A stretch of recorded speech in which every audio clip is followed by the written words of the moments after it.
Hey everybody, we're going to do a review on the Redhead brand heavy duty meat grinder that I purchased a little while back at Bass Pro Shop. I'm going to do a real quick unboxing of it, and then we'll get to grinding some ribeye steak, followed by a little bit of deer, and then last we'll do a little bit of chicken I want to get ground up for meals later on. So to start things off, open it on up. First thing you're going to notice, the different sieves it's going to go through. You got two right there, and we have one already set up on for the grinder to use. So we'll put those to the side. Styrofoam forms, you want to keep these because this is the only way you're going to be able to keep this thing organized and clean. Got the sausage stuffer, we're not doing that today, no big deal. Got the hopper tray, we'll attach that a little later. The housing where you actually have the sieve we're going to use today for grinding. It basically removes and comes apart. You put the different ones on that you need, whether you're stuffing sausage or just doing standard meat grinding. Today we're just grinding meat, so it's not a big deal how we do this. It's a 3/4 horsepower meat grinder, so it's got enough power to do what you want it to do. It's electric. It's got a plastic built body. And once I get it set up, we'll get ready to grind some meat. The power cord is actually stuffed away inside of it, so it's got this little compartment for it. It's really convenient. It makes it easier to put together and keep clean.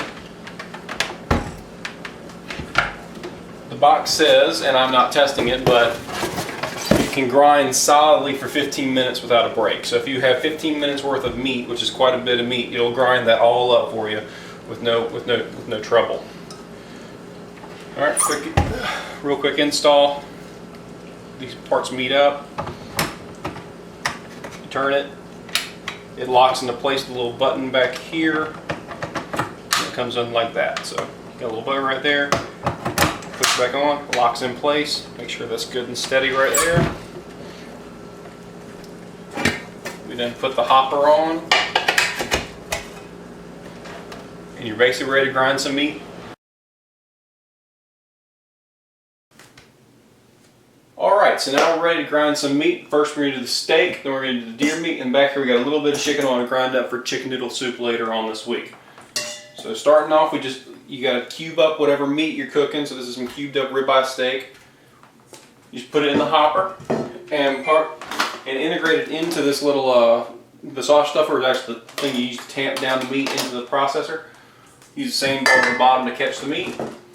Now this thing can go for 15 minutes straight grinding, but I'll be turning it on and off as I go through it, each individual piece of meat, just so I don't have to worry about it being noisy while I'm trying to talk. Alright, so here we go. First one's first. And look at that. First thing you got to do, plug it out. I don't do outtakes, so that's going to be raw footage. On it goes.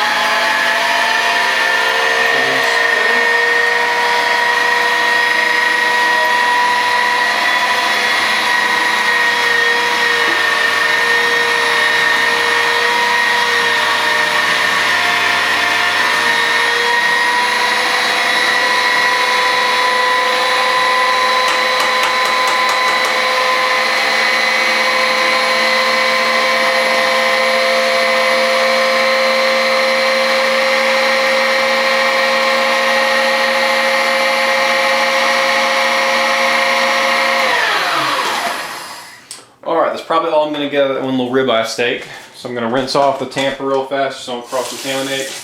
Now the reason why I'm doing it in the order of ribeye steak followed by deer followed by chicken is I want the steak to stay as pure as possible. I don't want to get cross-contaminated with any deer meat. It wouldn't hurt me or anything, but I still would like not have to worry about it. Now I'm not going to, now if I was doing this for real I'd be cleaning in between, but since I'm just trying to get this done quickly, we're going to do it all in one quick go. Big important thing is always make sure chicken is last and that you do not cross-contaminate the chicken with any of the other meats. It's okay to get some of the other meats in with your chicken as long as you don't care about the taste, but just don't let your deer meat get your chicken in it, or especially any beef that you might be grinding and having like a rare burger or a medium rare burger, because you can get salmonella and it's not worth it to grind your meat to then be throwing up for 2 days straight. So I got the steak done, so now we're going to move on to the deer meat. Alright, now the deer meat's going to look freezer burned. It's actually not freezer burned. This is because I put some vinegar on it to get the gaminess out just a little bit, so it cooked the very, very, very thin outer layer of it. which is why it's slightly discolored. But we're gonna just go real fast, just dump out a little bit of remainder of the old blood. And we just turn the grinder back on again. Get my tamper.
Alright, now I said I'm not going to clean it before I get to the chicken, but I lied. I'm going to go ahead and clean it just because I'm a little anal about this.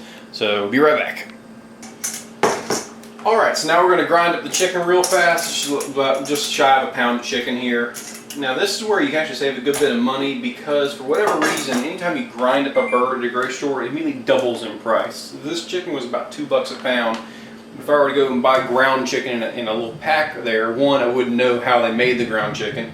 Second issue is they charge you an extra $1.50 a pound for it, and if you're trying to make chicken noodle soup or anything that calls ground chicken, maybe you don't, if someone doesn't eat red meat, but you still want to make them a burger or spaghetti, this is a great option if you want to save money and still cook chicken and grind it without spending a ton of money for them to grind it for you. And you get to know where your bird came from, you get to know where you bought it from, you know your butcher, know where your local grocery store you trust, and it's a minimal amount of work.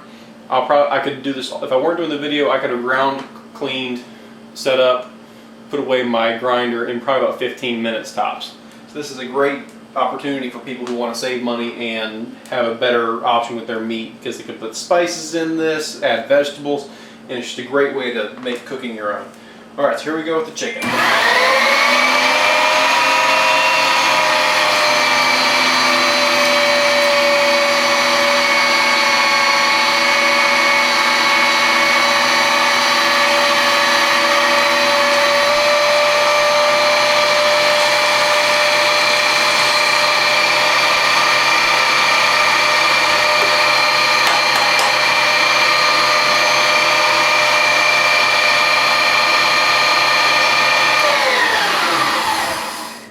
Guys, chicken's all done. It looks great.